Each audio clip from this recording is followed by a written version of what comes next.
Praise the lord. యేసుక్రీస్తు నామములో మీ అందరికీ శుభములు తెలియపరుస్తున్నాను. మార్నింగ్ మన్నాన్ని ఈ కార్యక్రమానికి మీరు ప్రేమతో ఆహ్వానిస్తున్నాను.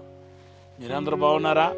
మీరు బాగుండాలి, ఎప్పటికీ మీరు బాగుండాలి, ఆరోగ్యంగా ఉండాలి. మీకు మీ లైఫ్లో ఏ కొరత రానియకూడదనేది ప్రత్యేకమైన ప్రగాఢమైన ప్రార్థన. సో ఖచ్చితంగా దేవుడు నా ప్రార్థన ఆలకించైనా మిమ్మల్ని క్షేమంగా ఉంచుతాడు. మేలు కలుగుతాయి, అద్భుతం జరుగుతాయి. దేవుని చేత మీరు ఖచ్చితంగా దీవించబడతారు. 2 కార్యాల్లో ఎవరైతే పెద్ద దెబ్బ తిన్నారో ఆ 2 కార్యంలోనూ దేవుడు అద్భుతం చేయబోతున్నాడు. అది ఫైనాన్స్ ఆత్మీయం కావచ్చు, లేకపోతే హెల్త్ ఫైనాన్స్ కావచ్చు. ఏదైనా సరే మీ జీవితంలో నష్టపోయినవన్నిటినీ దేవుడు అద్భుతంగా సమకూర్చబోతున్నాడు. ఈ ప్రవచన వాక్కుతో ముందుకు వెళ్ళండి. దేవుడు మిమ్మల్ని మీ కుటుంబాన్ని ఆశీర్వదించుగాక. ఈరోజు దేవుడు మనకిచ్చిన వాగ్దానం ఎబ్రీ పత్రిక 6:14.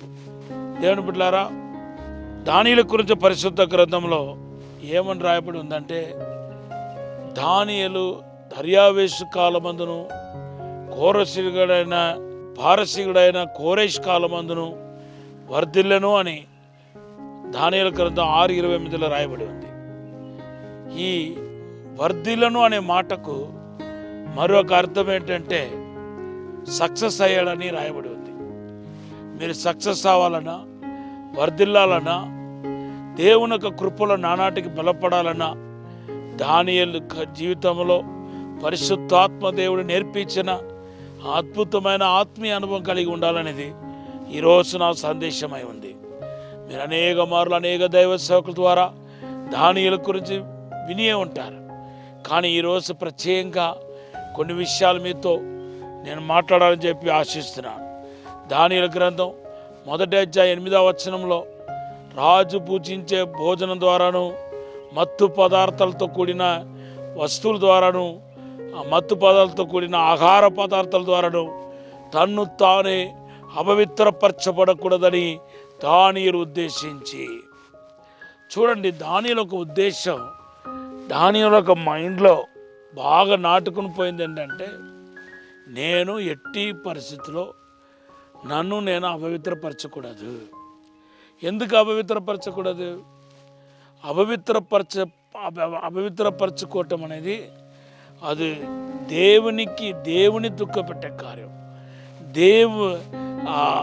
దేవునితో ముడివేయబడిన కార్యం.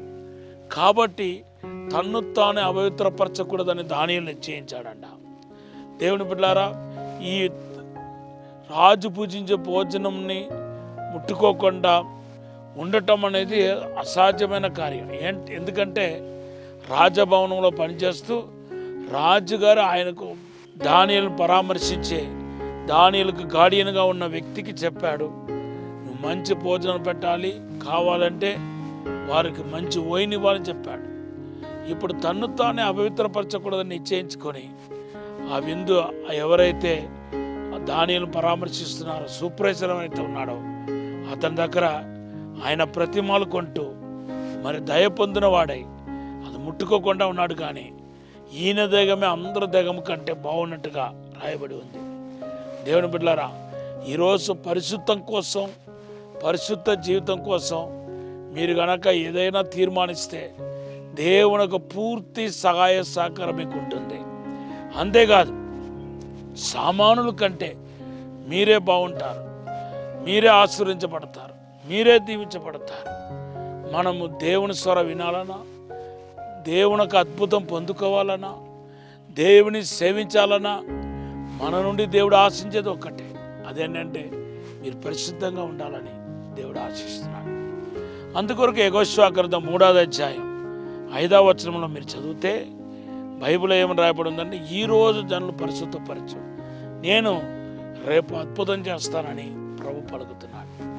దేవుని బిడ్డలారా, అంతేకాదు మన కొత్త నిబంధనకి వస్తే మత్తయి సువార్త 5:8లో హృదయశుద్ధి గల వారు ధన్యులు, వారు దేవుని దర్శిస్తారని రాయబడి ఉంది. సో దేవునికి సంబంధించిన ఏ ఒక్క అనుభవమైన ఆశీర్వాదమైన మీరు పొందాలనుకుంటే మాత్రం దేవుని బిడ్డలారా, మీరు పరిశుద్ధత విషయంలో మంచి తీర్మానం తీసుకోవాలి. మనస్సులో ఉద్దేశించాలి, నేను పరిశుద్ధంగా ఎలా ఉండగలుగుతాను, ఎలా ఉంటే నేను పరిశుద్ధంగా ఉండగలుగుతానని మనసులో మీరు ప్రభునందు స్ట్రాంగ్గా తీర్మానాలు తీసుకోవాలి. దేవునందు బలపడాలి. ఈ విధంగా మీరు ముందుకు వెళ్తే కనుక మాత్రం దేవుడు మీకు సహాయం చేయగలుగుతాడు, అద్భుతం చేయగలుగుతాడు. మీ విషయాలని సక్సెస్ ఉంటుంది. విద్యార్థులు, ఇది చదువుతున్న విద్యార్థులకు చెప్తున్నాను, మీరు యవ్వన ప్రాయంలో ఉన్నారు. మీరు కనుక పరిశుద్ధంగా ఉండటానికి తీర్మానిస్తే యవ్వన ఇచ్చలకు పారిపోమని బైబిల్లో రాయబడి ఉంది. మీరు కనుక యవ్వన ఇచ్చలకు పారిపోగలిగితే, పరిశుద్ధాత్మ సహాయంతో పారిపోగలిగితే ఖచ్చితంగా మీ చదువులో ఉన్నతమైన విద్యను మీరు పొందగలుగుతారు. మంచి జ్ఞానం ఇచ్చే నంబర్ 1 స్టూడెంట్గా దేవుడు చేయగలుగుతారు. అలాగే ఉద్యోగం రాలేదన్న వాళ్ళు, లేకపోతే నాకు వివాహం కాలేదని బాధపడుతున్న వాళ్ళు, ఒకటే మీకు చెప్తున్నాను, మీరు దేవునికి దగ్గర వారుగా ఉండండి, దేవుని ప్రేమించేవారుగా ఉండండి. మీరు ఒకవేళ అడగవచ్చు, పాస్టర్ గారు దేవుని ఎలా ప్రేమించవచ్చు? యెహోవాను ప్రేమించే వారు అలా చెడుతనాన్ని అసహించుకోండి. That's all. మీరు నిజంగా దేవుని ప్రేమిస్తే మిమ్మల్ని చుట్టూ ఉన్న చెడుతనాన్ని మీరు అసహించుకోవాలి, విడిచిపెట్టాలి. అటువంటి విడిచిపెట్టే అనుభవంలోనికి మీరు వస్తే ఖచ్చితంగా దేవుడు మీ యొక్క ఉద్యోగ విషయంలో కానీ, లేకపోతే మీ వివాహ విషయంలో కానీ, మీ ఫ్యూచర్ విషయంలో కానీ బెస్ట్ లైఫ్ని దేవుడు అందిస్తాడు.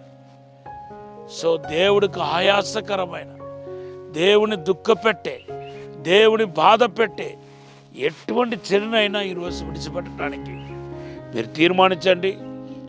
గొప్ప ఆశీర్వాదాన్ని, అద్భుతాన్ని మీరు పొందబోతున్నారు. నేను ఇప్పుడు ఒక చిన్న ప్రార్థన చేస్తాను. పరిశుద్ధము నమ్మకమైన పరలోక తండ్రి, నీకు వందనాలు, స్తోత్రాలు ప్రభా. మమ్మల్ని క్షమించి, మన్నించి, పరిశుద్ధపరిచి అయ్యా నీ కొరకు నీతిగా జీవించుటకు సహాయం చేయండి. మీరే వర్ధల చేయండి ప్రభా. అసాధారణమైన అద్భుతమైన కార్యం జరిగించండి, మహత్తరమైన కార్యం జరిగించండి ప్రభా. ఇప్పుడు అభిషేకించమని, దైవిక ప్రసన్న చేత, వెలుగు చేత నింపమని, దీవించమని, ముట్టుమని తండ్రి వర్ధల చేయమని అడుగుతున్నాను. దేవుని యొక్క మహిమ ఇప్పుడే తాకనగాక, ఆశీర్వదించమని యేసునామములో వేడుకుంటున్నాం తండ్రి, ఆమేన్. ఇప్పుడు మీకు ఇచ్చిన వాగ్దానం ఇర్మియా గ్రంథం 33:3. God bless you. దేవుడు మనల్ని దీవించిన గాక. ఆమేన్.